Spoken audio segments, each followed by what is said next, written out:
பொன்னியின் செல்வன் ஐந்தாம் பாகம் தியாகச் சுடர். அத்தியாயம் 46. ஆழ்வானுக்கு ஆபத்து. ஆழ்வார்க்கடியானும் பூங்குழலியும் மலையடிவாரத்து மரத்தினடியில் உட்கார்ந்தார்கள். பெண்ணே, நான் வந்த காரியம் ஆகிவிட்டது. புறப்படலாமா என்றான் ஆழ்வார்க்கடியான். வைஷ்ணவரே, நீர் வந்த காரியம் ஆகிவிட்டதென்றால் நீர் போகலாம். நான் வந்த காரியம் இன்னும் பூர்த்தி ஆகவில்லை என்றாள் பூங்குழலி. நீ என்ன காரியத்துக்காக வந்தாய்? என் அத்தையைக் கொன்ற பாதகனை தேடிக் கொண்டு வந்தேன்.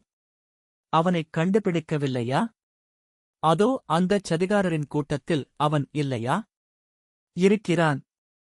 பின்னே என்ன? அவனைத் தரிசனம் செய்து புண்ணியம் கட்டிக்கொண்டு போவதற்காக வந்தேனா? கொலைக்குக் கொலை, பழிக்குப் பழி வாங்குவதற்காக வந்தேன். பூங்குழலி, குற்றம் செய்தவர்களைத் தண்டிப்பதற்கு நாம் யார்? அதற்கு கடவுள் இருக்கிறார். கடவுள் இருக்கிறாரா? இருந்தாலும் மனிதர்களுடைய துரோகச் செயல்களை தண்டிக்கிறாரா என்பது பற்றி எனக்கு சந்தேகமாயிருக்கிறது. கடவுளை விட்டுவிடுவோம். இந்த உலகில் குற்றம் செய்தவர்களைத் தண்டிக்கும் பொறுப்பு அரசர்களுடையது. அரசர்கள் நியமிக்கும் அதிகாரிகள் செய்ய வேண்டியது. அரசர்களும் அவர்களுடைய அதிகாரிகளும் தங்கள் கடமையைச் சரிவரச் செய்யாவிட்டால் செய்யவில்லை என்று நாம் எப்படித் தீர்மானிப்பது? வைஷ்ணவரே, அதோ உள்ள பாதகர்களில் ஒருவன் மேல் மாடியிலிருந்து வேலை எறிந்து அன்பே உருவான என் அத்தையைக் கொன்றான்.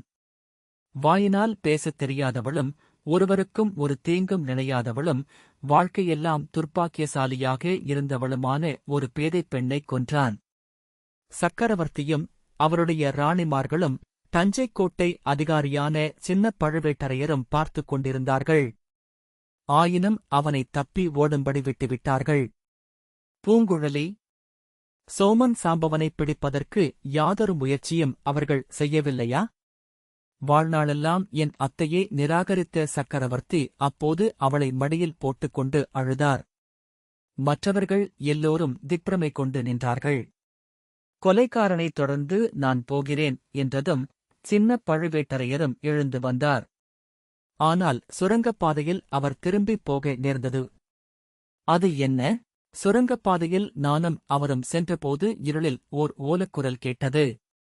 சின்னப் பழுவேட்டரையர் அந்தக் குரல் வந்த இடத்தை நோக்கிப் பாய்ந்து அங்கே இருந்தவனைப் பிடித்துக் கொண்டார். இதோ கொலைகாரன் அகப்பட்டுவிட்டான் என்று ஒரு குரல் வந்தது. இல்லை, இல்லை, நான் கொலை செய்யவில்லை என்று ஒரு குரல் வந்தது. அது யாருடைய குரல் என்பது சின்னப் பழுவேட்டரையருக்கு தெரிந்ததும் அவர் திகைத்துப் போய், ஐயோ, நீ ஏன் இங்கு வந்தீர் என்றார். பொக்கிஷமெல்லாம் பத்திரமாக இருக்கிறதா என்று பார்ப்பதற்கு வந்தேன் என்றது இருளில் வந்த குரல். ஐயோ, தெய்வமே, உம்மை இங்கே யாராவது பார்த்தால் என்ன நினைத்துக் கொள்வார்கள்? நீ அல்லவோ சக்கரவர்த்தியைக் கொல்ல முயன்றதாக எண்ணிக் கொள்வார்கள் என்றார் காலாந்தக கண்டர். சக்கரவர்த்தி செத்துப்போய் விட்டாரா என்று ஆவலுடன் கேட்டார் சின்னப் பழுவேட்டரையருடைய அருமை மருமகரான மதுராந்தகத் தேவர். அசட்டு பிள்ளையே, என்னுடன் வா, யாரும் பார்ப்பதற்கு முன்பா என்று சொல்லிக் காலாந்தக கண்டர் அவருடைய மருமகப் பிள்ளையின் கையைப் பிடித்து அழைத்துக் கொண்டு போய்விட்டார். பிறகு நான் மட்டும் இந்தக் கொலைகாரனைத் தொடர்ந்து வந்தேன். இவ்வளவு தூரம் சிரமப்பட்டு வந்து என் நோக்கத்தை நிறைவேற்றாமல் திரும்பிப் போகச் சொல்கிறாயா என்றாள் பூங்குழலி. பெண்ணே, நீ ஆண் பிள்ளையாகப் பிறந்திருக்க வேண்டியவள். பிறந்திருந்தால் பெரியதொரு சாம்ராஜ்யத்தின் சர்வாதிகாரியாக இருந்திருப்பாய். அது போனால் போகட்டும். இதைக் கேள், ஒரு நியாயம் சொல்லு. ஒருவரைக் கொல்ல நினைத்து இன்னொருவரை தற்செயலாகக் கொன்றவன் மீது கொலைக் குற்றம் சாட்ட முடியுமா? உம்முடைய கேள்வி எனக்கு விளங்கவில்லை. கொன்றவன் கொலைக் குற்றம் செய்தவன்தானே, அது எப்படிச் சொல்ல முடியும்? இராமாயணம் கேட்டிருப்பாய். தசரதர் யானை தண்ணீர் குடிப்பதாக நினைத்து அம்பை விட்டார். அது ரிஷிகுமாரன் மீது விழுந்தது. ரிஷிகுமாரனைக் கொன்ற கொலைக் குற்றத்துக்காக தசரதர் தண்டிக்கப்பட்டாரா? இல்லை. இப்போது நீ தொடர்ந்து வந்த சோமன் சாம்பவனை எடுத்துக்கொள். அவன் சக்கரவர்த்தியைக் கொல்வதற்காக வேலை எறிந்தான். ஆனால் சக்கரவர்த்தி உயிரோடிருக்கிறார். உன் அத்தை குறுக்கே வந்து வேலை தாங்கி உயிரை விட்டாள். அவள் தற்கொலை செய்து கொண்டவள்தானே? பின் சோமன் சாம்பவன் மீது கொலை குற்றம் எப்படிச் சேரும்? வைஷ்ணவரே, உம்முடைய நீதிமுறை அதிசயமாக இருக்கிறது. என்னுடைய நீதிக்குறை மட்டும் அல்ல, சர்வலோக நாயகனான சாக்ஷாத் நாராயணமூர்த்தியின் நீதிமுறையே விசித்திரமாகத்தான் இருக்கிறது. இந்த உலகில் பாவம் செய்கிறவர்கள் செழிப்புடன் இருக்கிறார்கள். நல்லவர்கள், புண்ணியாத்மாக்கள் கஷ்டப்பட்டு உயிரை விடுகிறார்கள். இதற்கெல்லாம் கடவுளுடைய நியாயம் ஏதோ இருக்கத்தானே வேண்டும். நீரும் உம்முடைய நாராயணனும் எப்படியாவது போங்கள். எனக்குத் தெரிந்த நியாயத்தை நான் நிறைவேற்றிவிட்டுத்தான் வருவேன். பூங்குழலி, உனக்காக மட்டும் நான் இந்த பேச்சை எடுக்கவில்லை. அதோ அந்த மலைக்குகையில் 2 பேர் இருக்கிறார்கள். அவர்களில் ஒருவர் ஆதித்த கரிகாலரைக் கொன்றவர். ஆனால் கரிகாலரைக் கொல்ல வேண்டுமென்று நினைத்துக் கொல்லவில்லை. வேறொருவரைக் கொல்ல நினைத்து எறிந்த கத்தி இளவரசரின் பேரில் விழுந்து அவரைக் கொன்றுவிட்டது. அவரை கொலைகாரர் என்று சொல்ல முடியுமா? வைஷ்ணவரே, என் மூளையைக் குழப்ப வேண்டாம். மலைக்குகைக்குள் இருப்பவர்கள் யார்?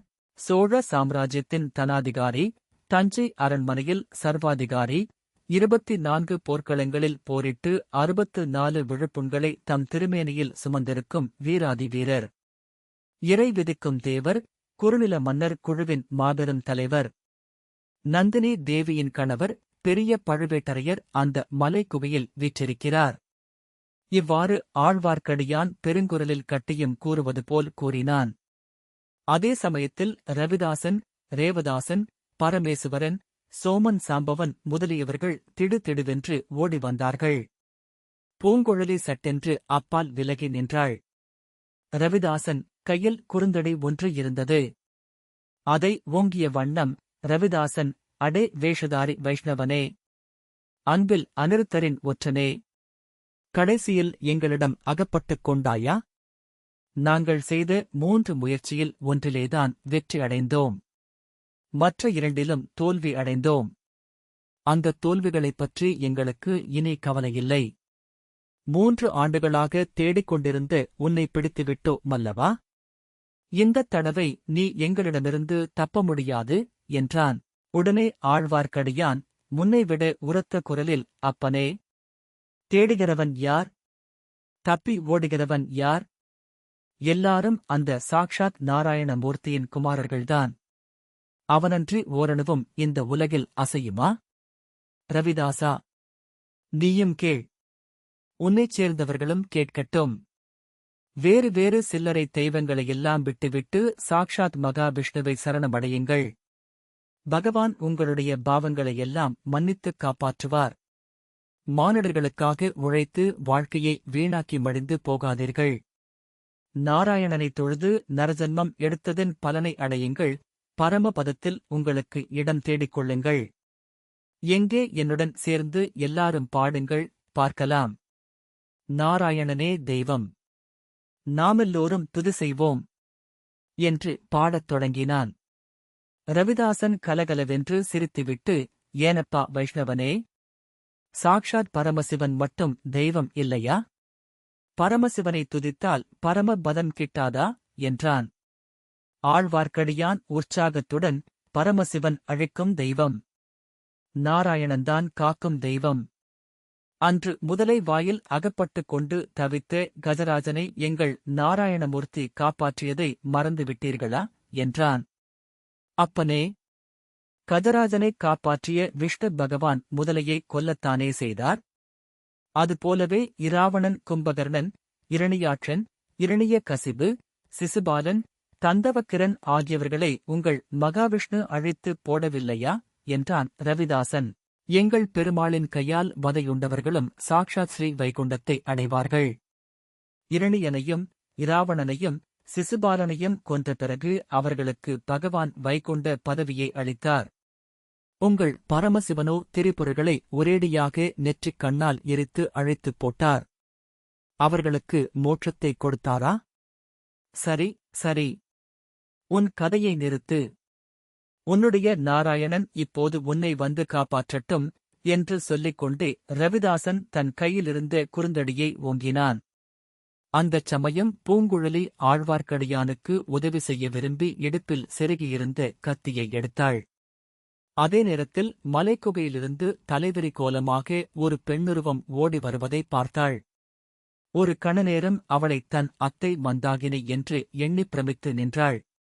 பின்னர், இல்லை, இவள் பழுவூர் ராணி நந்தினி என்று தெளிந்தாள். இதற்குள் நந்தினி ஆழ்வார்க்கடியான் அருகில் வந்துவிட்டாள். ரவிதாசனுடைய ஓங்கிய கைதடியை தன் கரங்களினால் தடுத்து நிறுத்தினாள். வேண்டாம், என் சகோதரனை ஒன்றும் செய்யாதீர்கள்.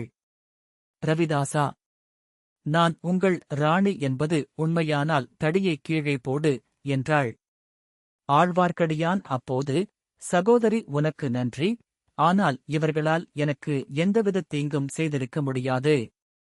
நான் வணங்கும் தெய்வமாகிய நாராயணமூர்த்தி என்னை காப்பாற்றியிருப்பார் என்றான். ரவிதாசன் சிரித்துவிட்டு, எப்படிக் காப்பாற்றியிருப்பார்? அன்றைக்கு பிரகலாதனை காப்பாற்ற தூணிலிருந்து வந்தது போல் இன்று இந்த மரத்தைப் பிளந்து கொண்டு நாராயணமூர்த்தி வந்திருப்பாரா என்றான். மந்திரவாதி, என் பேச்சில் உனக்கு நம்பிக்கை இல்லையா? நல்லது, அதோ பார். சற்றுத் தூரத்தில் தெரியும் ஐயனார் கோவிலைப் பார். அந்தக் கோவிலுக்கு முன்னால் 3 குதிரைகள் இருக்கின்றன அல்லவா? ஸ்ரீமன் நாராயணனுடைய கருணையினால் அந்த மண் குதிரைகள் உயிர் பெற்றுவிடும். அவற்றின் பேரில் வேல் பிடித்து வீரர்கள் ஏறிக்கொண்டு வந்து உங்களை சிறைப்பிடித்து என்னைக் காப்பாற்றுவார்கள். ஆழ்வார்க்கடியான் மேற்கண்டவாறு சொல்லிக் கொண்டே கையினால் சுட்டிக்காட்டிய திக்கை அனைவரும் நோக்கினார்கள். தங்கள் கண்களை நம்ப முடியாமல் திண்டாடிப் போனார்கள். ஏனெனில் அந்த மண்குதிரை உண்மையாகவே உயிர் பெற்று அவர்களை நோக்கிப் பாய்ந்து ஓடி வந்ததாக அவர்களுக்கு தோன்றியது. ஒவ்வொரு குதிரையின் பேரிலும் வேல் பிடித்த வீரன் ஒருவன் உட்கார்ந்திருந்தான்.